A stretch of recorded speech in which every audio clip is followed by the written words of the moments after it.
कोई भी काम ना संसद, ना विधानसभा, जी। ना ही सरकारें और ना ही न्यायिक व्यवस्था ऐसा कोई काम कर सकती, ना करना चाहिए। इनकी एक एक जजमेंट में तीनों न्याय दिखाई देने चाहिए। देश में समानता, बंधुता और भाईचारा अगर बढ़ता है, बरकरार रहता है तो न्याय हुआ, वरना सुप्रीम कोर्ट हो, चाहे हाई कोर्ट हो, चाहे पार्लियामेंट हो, विधानसभा हो, चाहे राज्य सरकार हो, चाहे केंद्र सरकार हो, इसका मतलब ये अन्याय के रास्ते की ओर देश को ले जा रही हैं। या इनका व्यवहार, हमारा कानून लोगों को जेल में सड़ाने के लिए, उनको जलील करने के लिए, समाज में विभाजन नहीं होगा। समाज में विभाजन की तो ये लोग पहले ही कोशिश कर रहे हैं। जब सबको भागीदारी मिलेगी तब एक दूसरे को हम बराबर का सोच लेंगे तो ये जाति पाति बीमारी वैसे खत्म हो जाने वाली है। इसलिए ही इसी की वजह से सुप्रीम कोर्ट में इस तरह के फैसले या इस तरह की चीजें लेके आए हैं। और बहुत बार सुप्रीम कोर्ट ने इसी तरह से, हम देखेंगे प्रमोशन में भी रिजर्वेशन की जरूरत है, बहुत लोग इसका विरोध करते हैं जी। ये बिल्कुल गलत है, क्योंकि हाईएस्ट पोस्ट जो सेक्रेटरी, जो देश की पॉलिसी बनाते हैं, अगर वहां तक ये लोग नहीं पहुंचेंगे, हर समाज का आदमी, तो डिस्क्रिमिनेशन चलता रहेगा। आज सुप्रीम कोर्ट ने एक बड़ा फैसला दिया है कि एससी एसटी समुदाय में सब कैटेगरी जो है बनाई जा सकती है, क्या कहेंगे आप? हाँ, मैं ये कहूँगा जो सुप्रीम कोर्ट ने जो फैसला दिया है, ग्राउंड रियलिटी को देख के दिया है। और उसने ये कहा भाई एससी एसटी में बहुत सारे समाज ऐसे हैं जो कहीं ना कहीं एक दूसरे से भी समाज में सामाजिक तरीके से पिछड़े हुए हैं। और एससी एसटी समाज में भी ये पूरा समाज जो है, उसके अंदर भी आपस में भी एक दूसरे के प्रति छुआछूत है जी। और इसलिए सबको मौका मिले, क्योंकि ये रिजर्वेशन नौकरी नहीं है, रिजर्वेशन भागीदारी है, व्यवस्था में भागीदारी। एज पर कॉन्स्टिट्यूशन, संविधान इस देश में शासन की स्थापना की बात नहीं करता। संविधान इस देश में मानवीय व्यवस्था स्थापित करने की बात करता है, जिसमें सबको मौका मिले और सब व्यवस्था में भागीदारी करें, और पूरा देश, पूरा हमारा जो परिवार 140 करोड़ लोगों का है, ये अमन चैन भाईचारे के साथ जी पाए। और भाईचारे के साथ तभी जी पाएगा जो हमारे संविधान में प्रीएम्बल में लिखा है कि हम भारत के लोग, उसमें जरूर लिखा है, उसमें हम भारत के लोग का मतलब हम सब बराबर हैं जी। हाँ। और बराबर के लिए उन्होंने कहा सबके लिए 3 न्याय की गारंटी है, सामाजिक, आर्थिक और राजनीतिक। इसलिए सामाजिक दृष्टि में भी कोई किसी से छुआछात ना करे, अपने को ऊंचा या किसी को नीचा, या किसी को नीचा अपने को ऊंचा ना समझ पाए, ये देश को तय करना है। न्याय जितना भी हमारा जुडिशियल सिस्टम है उसके जरिए, या सरकार कानून ऐसे बनाए, या जो ब्यूरोक्रेसी है वो भी इस तरह की पॉलिसी बनाए, और देश में कार्यपालिका इस तरह की चीजें एग्जीक्यूट करे। हाँ। आप कोई भी काम, ना संसद, ना विधानसभा, ना ही सरकारें और ना ही न्यायिक व्यवस्था ऐसा कोई काम कर सकती, ना करना चाहिए। संविधान ये कहता है जिस हर काम में आपके सामाजिक न्याय झलकना चाहिए। सामाजिक न्याय का सबसे बड़ा पहलू है इंसान को इंसान माना जाए। इंसान के तौर पे कोई अमीर गरीब, कोई ज़्यादा डिग्री कम डिग्री, पढ़ाई लिखाई के आधार पे कोई बड़ा छोटा नहीं हो सकता। मानव है तो मानव है, इंसान है तो इंसान है, बस, that is full stop. Sir, संसद में तो जात पूछी जा रही है। हाँ, संसद में जात पूछी जा रही है, बहुत बेहुदा।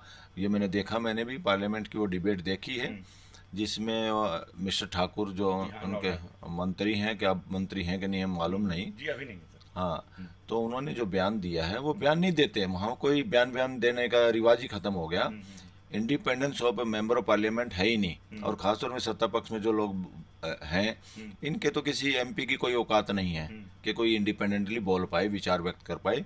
इनको पीछे से डायरेक्टर से कोई दिशा निर्देश होते, उसी तरह की एक्टिंग कर लेते हैं। और वो पता ही चल गया इस बार तो डायरेक्टर कौन है, डायरेक्टर नरेंद्र मोदी है। और नरेंद्र मोदी बीइंग पीएम भी, जो उसने बकवास की मेंबर पार्लियामेंट ने पार्लियामेंट के अंदर, उसी अपने विशेषाधिकार का हनन किया है, अनकॉन्स्टिट्यूशनल उन्होंने व्यवहार किया है, उसको तुरंत अपने ट्विटर हैंडल पे लगाया है प्राइम मिनिस्टर ने।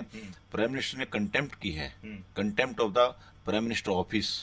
ऐसा ओछा काम किसी से उम्मीद नहीं की जा सकती, और ऐसे ओछे काम के लिए कोई आदमी इस देश का प्राइम मिनिस्टर लेवल पे पद पे होगा, इस देश को शर्म आती है इस बात पे लेके।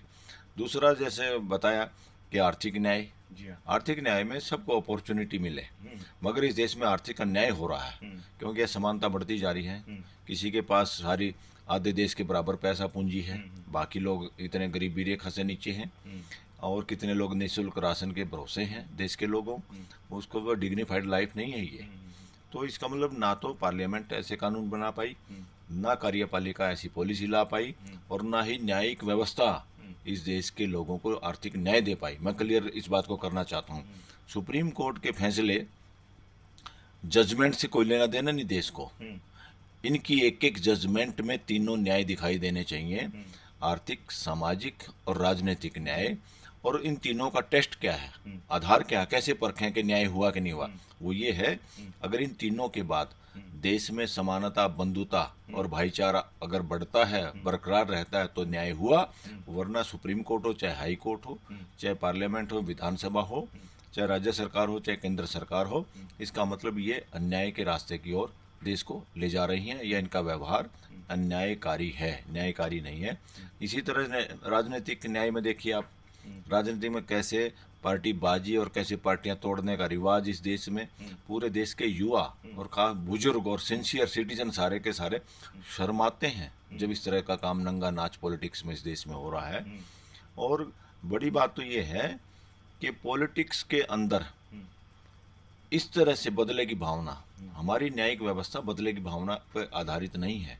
हमारी न्यायिक व्यवस्था ये है, जब परिवार में, समाज में, गांव में, देहात में, राज्य में और शिक्षा में हम किसी बच्चे को, किसी युवा को एक मानवीय दृष्टिकोण वाला नहीं बना पाते, उसका व्यवहार मानवीय ना हो और कोई गलती कर बैठे अपराध के रूप में, वो अपराध करने के बाद भी ट्रायल होगा, ट्रायल में सजा होती है, तभी आदमी जेल जाता है। उस जेल का नाम भी सुधार गृह है। क्यों सुधार गृह है? क्योंकि हमारी न्यायिक व्यवस्था ने ये मान लिया है और हम लोगों ने इसको मान लिया और ये सही मान लिया है। जैसे एक माँ बाप भी अपने बच्चों को गलत करने पे डांटता है, पुचकारता है और ये उम्मीद करता है ये सुधर जाएगा और एक अच्छा इंसान बनेगा। और जिम्मेवारी भी है माँ बाप की भी, समाज की भी, देश की भी, शिक्षा की भी, सरकारों की भी। हमारा कोई भी सिटीजन अगर गलत काम में इन्वॉल्व होता है, उसका कारण देखें, वो इन्वॉल्व क्यों हुआ है, फिर उस कारण को ठीक किया जाए। पहले तो आदमियों को जेल में तो बाद में डाला जाए, उस कारण को ठीक किया जाए और आदमी को दोबारा सुधरने का मौका दिया जाए और सुधरते ही उसको मुख्य धारा में वापस लाया जाए। हमारा कानून लोगों को जेल में सड़ाने के लिए, उनको जलील करने के लिए, और हमारी न्यायिक व्यवस्था लोगों को जमानत ना दे के लगातार लोगों की जमानतें कैंसिल करके उनको जेल में डालने पे, या जो मजबूरी हो रही है लोगों की, ये हमारी न्यायिक व्यवस्था की कमी है। सर, मैं फिर से उसी फैसले पे आना चाहूँगा। कुछ लोगों का कहना है कि जो ये फैसला है, इससे समाज में विभाजन बढ़ेगा। नहीं, मैं ये कह रहा हूँ समाज को ऐसा नहीं, हमें अब पॉजिटिव देखना पड़ेगा। समाज में विभाजन नहीं होगा।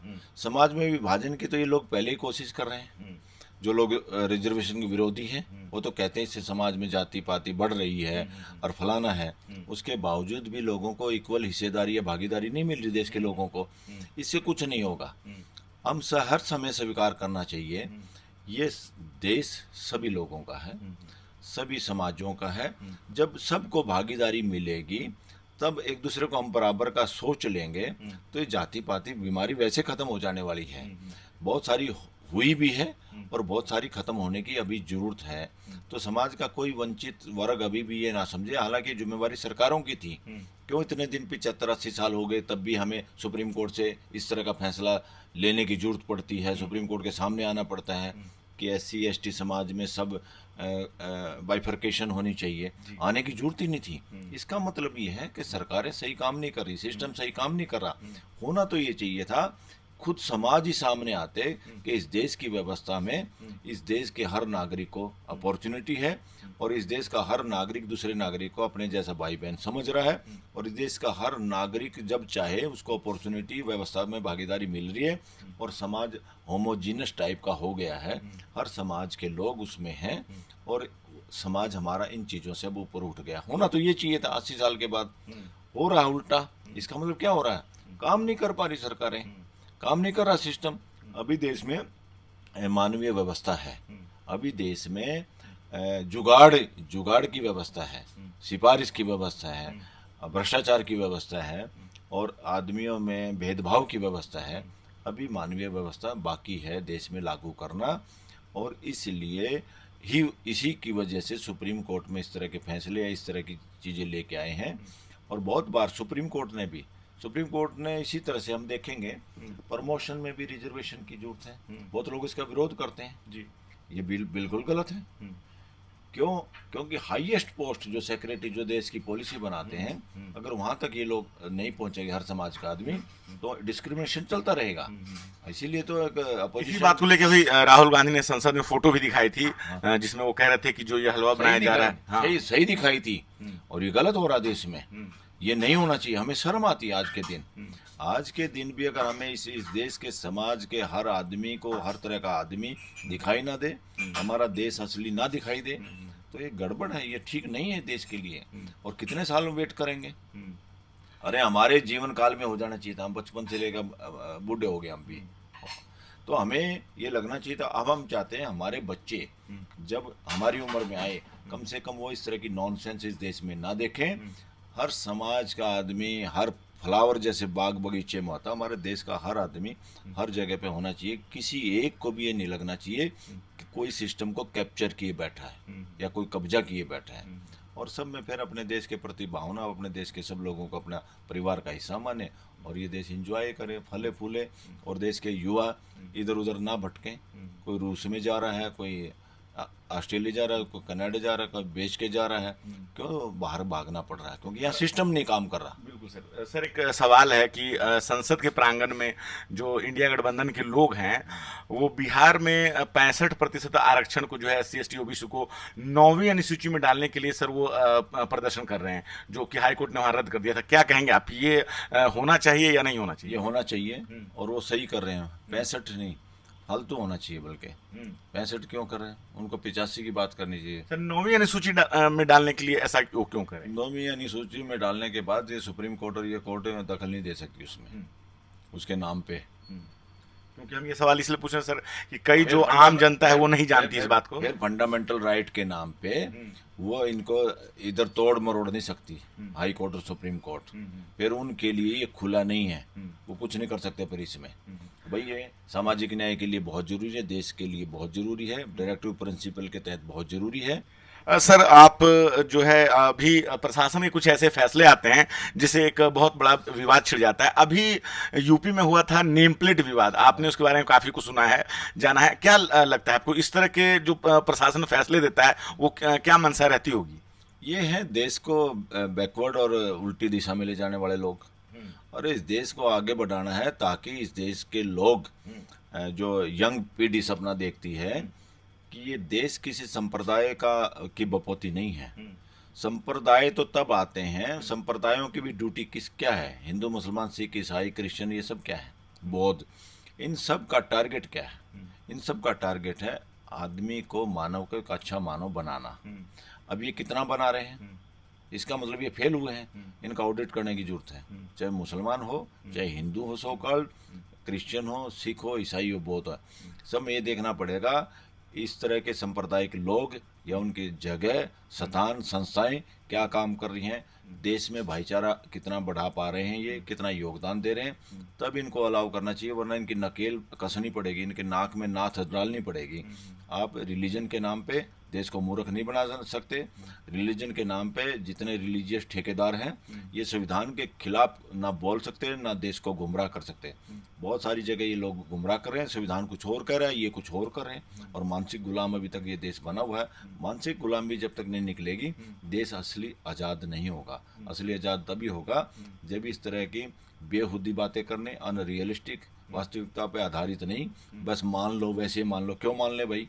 तो ये सारा वो बंद करना पड़ेगा, सरकार को कानून लाना पड़ेगा जितने भी रिलीजन है, क्योंकि यहाँ आदर सबका है, मगर ये रिलीजियस कंट्री नहीं है।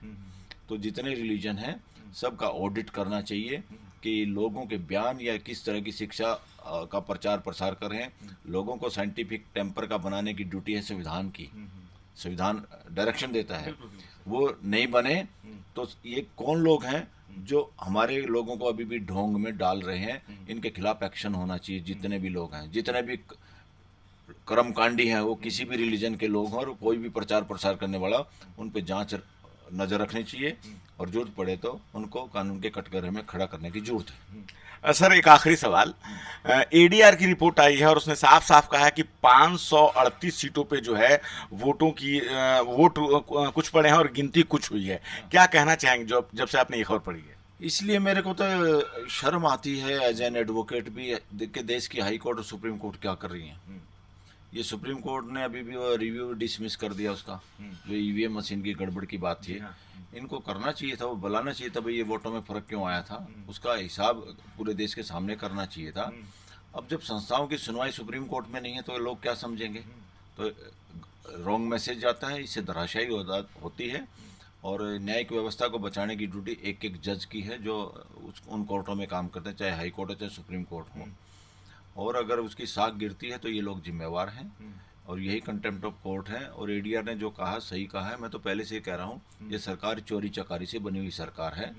लोकतंत्र में ऐसा नहीं चल सकता, गुंडा तंत्र में ऐसा चल सकता है। अब देश के लोगों को समझना है कि देश में तंत्र कैसा है, ये लोकतंत्र है या शासन तंत्र है। इनके नाम तो लोकतंत्र है मगर मानसिकता में अभी भी राज चाहिए, शासन है। तभी तो एक आदमी का नारे लगते हैं, एक आदमी के नाम पे इलेक्शन लड़े जाते हैं, जो कि नॉनसेंस है, असंवैधानिक है। चाहे वो बीजेपी करे, चाहे कांग्रेस करे, चाहे कोई और भी करे। और एक ही आदमी पार्टियों को जेब में डाले डाले घूम रहे हैं। This is nonsense, this is against constitution. और इसमें इलेक्शन कमीशन को जो काम करना चाहिए था वो किया नहीं, वो एक तरह से गुलामी की तरह काम कर रहे हैं।